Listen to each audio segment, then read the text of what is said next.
Bonsoir les amis, j'espère que vous allez tous très bien. Très content de vous retrouver pour cette nouvelle vidéo juste avant le match qui opposera le FC Barcelone au PSG dès mercredi prochain.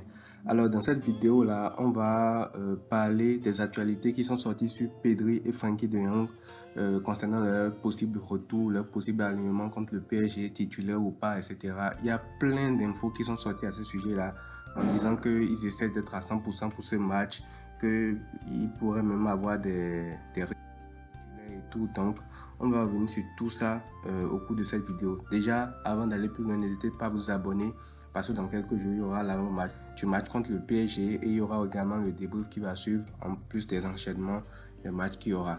Donc, n'hésitez pas à vous abonner, c'est gratuit, ça me soutient. Et puis, voilà, on va passer dans le vif du sujet. Déjà, je vais procéder cas par cas. Je vais aborder d'abord le cas Frenkie de Jong et après passer au cas Pedri. C'est pas du tout la même chose. Déjà, quand on prend Frenkie de Jong, c'est vrai que c'est un joueur indispensable dans cette équipe-là. On est tout à fait d'accord et on ne dénie pas en fait la qualité du joueur qu'il est. Mais actuellement, on est dans un cas qui est assez particulier parce qu'on a perdu Frenkie de Jong et Pedri lors du match contre Bilbao. Et après cette défaite-là, Xavi a créé un système au milieu de terrain qui fonctionne assez bien. C'est le milieu qu'on a aligné notamment contre Naples, composé de Fermin Lopez, de Gundogan et de Christensen pour assurer les tâches défensives. Donc ce milieu-là fonctionne parfaitement bien et on a vu que ce milieu-là est capable d'aller défier les équipes au plan européen. Même si c'est Naples, vous allez me dire et tout, mais ce milieu-là tient et c'est également ce milieu-là qui a permis au Barça de battre l'Atlético Madrid, même s'il n'y avait pas Christensen, que c'était Roberto qui avait pris sa place et tout. Donc, on a déjà un système qui fonctionne déjà. Si c'est qu'on n'avait pas un système qui avait fonctionné par le passé et que sans De Jong, c'était le bazar, là, j'aurais pu comprendre le fait de vouloir le précipiter un peu, de vouloir le ramener. Mais vu qu'on a la preuve qu'il y a un système qui fonctionne sans lui, c'est vrai qu'avec lui, ce serait beaucoup mieux. Moi, je pense qu'il ne servirait pratiquement à rien de pouvoir le précipiter. Il va falloir s'appuyer sur ce qui marche déjà et après, on pourra se servir de lui comme un remplaçant de Luce.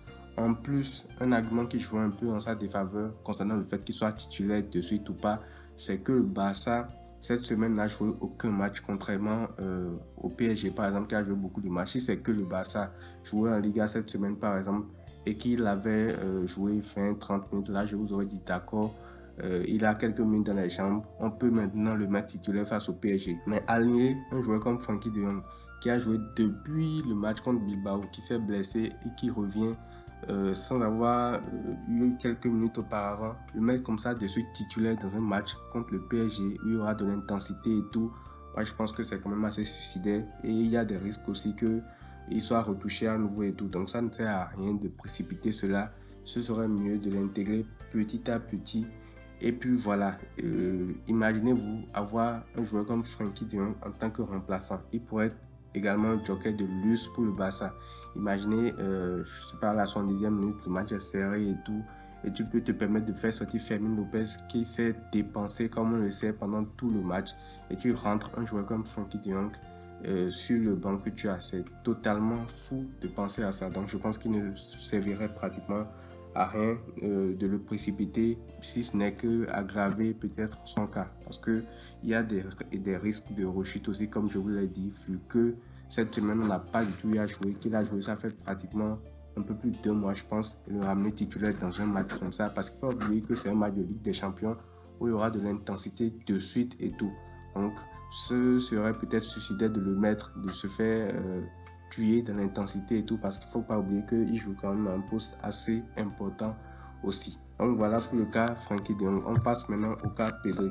Alors le cas Pedri, c'est beaucoup plus particulier. Lui, contrairement à Frenkie de Jong, ce serait beaucoup plus dangereux de le mettre en titulaire. Pas qu'il est moins bon, pas qu'il est moins important et tout, mais essayez bien de comprendre ce que je veux dire. Pedri, lui, il a l'habitude de se blesser. Depuis qu'il a enchaîné sa saison là, en 2020 ou 2021 avec l'Euro, le Barça, tout ça, il a commencé à se blesser. Et c'est des blessures musculaires. C'est pas des blessures un peu comme dans le type de Frenkie de Jong. Et c'est également des blessures chroniques qui reviennent de temps en temps.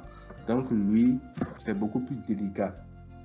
Il faut le ménager au maximum. En plus, Pedri c'est pas comme Frenkie de Jong qui a un profil assez différent de tous les joueurs du Barça et qui est assez unique dans son style de jeu. Lui, par exemple, il y a un joueur comme Gundogan qui peut faire mieux que lui, dans le même registre en fait. Donc on a déjà un profil comme lui qui joue déjà, qui est titulaire et qui peut faire beaucoup mieux que lui. Donc je pense que lui, contrairement à De Jong, il faudrait même lui ménager beaucoup plus déjà parce que sa condition physique est beaucoup moins tenace que celle de De Jong et aussi parce qu'on a un joueur comme Gundogan qui est dans le même profil que lui et qui pourrait apporter beaucoup plus à ce poste-là. Maintenant, l'avoir en tant que remplaçant aussi, c'est un luxe parce que, comme je l'ai dit pour De Jong tout à l'heure, avoir Pedri dans ton banc et tu sais que tu peux le faire rentrer à la 70e dans un match de quart de finale contre le PSG, c'est également un luxe que tout le monde ne peut pas s'offrir. Donc voilà, globalement pour les deux, je pense que c'est ce qu'il faut faire et surtout pour Pedri. Si on le précipite, on ne sait pas ce qu'il en adviendra. Peut-être qu'il va se blesser encore à nouveau. Peut-être que ça va faire beaucoup plus de mois d'absence. Peut-être qu'on le reverra peut-être dès la saison prochaine et tout et tout. Donc moi je pense qu'il ne faut prendre aucun risque. Encore une fois, comme je le dis, il y a un système qui fonctionne déjà. Il y a un milieu qui est déjà assez rodé. Donc donnant la chance à ce milieu-là de s'exprimer et ensuite on pourra intégrer les remplaçants petit à petit. Il ne faut pas qu'on essaie de mettre la charrue avant les bœufs.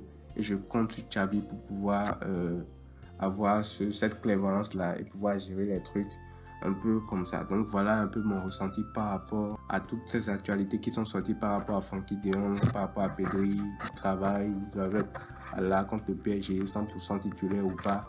Moi je pense que la prudence serait de mise pour pouvoir les conserver le plus au frais et pouvoir aussi les faire jouer un rôle important. Parce qu'il ne faut pas oublier que on peut passer contre le PSG. Si tu passes contre le PSG aussi, il y aura d'autres matchs ensuite. Il y aura la demi qu'il faudra préparer contre Dortmund ou soit l'Atlético en fonction de celui qui passe.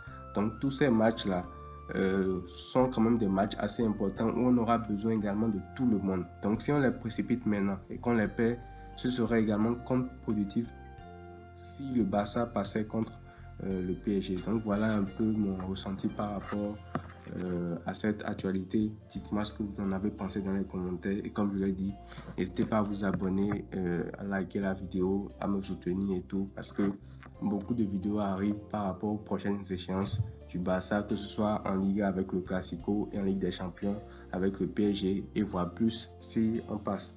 Donc voilà, c'est tout pour cette vidéo là. Prenez tout soin de vous et à très vite.